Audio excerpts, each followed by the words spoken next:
सांगलीतून लोकसभा रिंगणात उतरलेल्या वसंतदादा पाटलांचा नातू विशाल पाटील याच्यावर वंचित आघाडीच्या गोपीचंद पडळकर यांनी घणाघात केलाय।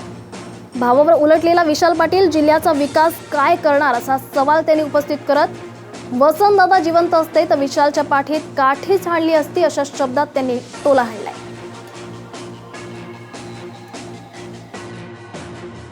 तुमच्या गावात पुढाऱ्याच्या मागे माणूस राहिलाय का?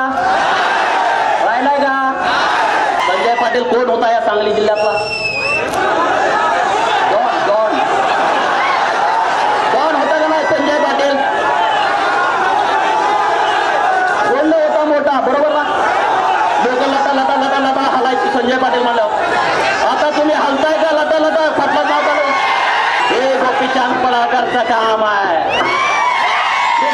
गोपीचंद करतो काय? त्याला पद नाही, संविधानिक दर्जा नाही, त्याला फंड नाही। अरे मी लोकांना स्वाभिमानी बनवतो, भयमुक्त करतो। संजय पाटील 4 महिन्यापूर्वी डॉन होता, आता त्याला गाळ कुत्रा विचारात तुम्ही घातली का नाही चड्डी शाळेत असताना?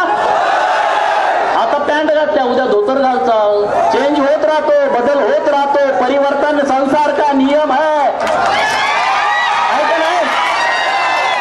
राज्यभरात माझे फोटो व्हायरल करते। अरे होतो ना, घातली होती, मी काय नाही म्हणतोय का? तुम्ही पेपरला वाचलं का नाही की प्रत्येक दादाला तिकीट देऊ नका, ह्याच्याकडे पैसे नाहीत। याला काय टाटान काढलाय? अरे प्रत्येकडे पैसे नाहीत कोण सांगतोय? सका भाऊ सांगतोय। आणि आता जिल्ह्याला सांगणार मी तुमचा विकास करणार। भावाचं तू उघडं करतोय ना, आमचं काय ठेवशील का तू? वसंतदादाच्या विचाराचा वारस, अरे काय भानगड बघा। वसंतदादाचा वारस एवढा दादांचा पुतळा आहे। दादांना साक्षी देऊन सांगतो, दादा जर जिवंत असते तर ही काठी त्याच्या पेटात हाणली असती। त्याला मी मोकळा माणूस आहे, वापरून घ्या ना। मोकळा आहे तुम्हाला? मोकळा घरी कोण दिसतो का जिल्ह्यामध्ये? एकाचं नाव सांगा।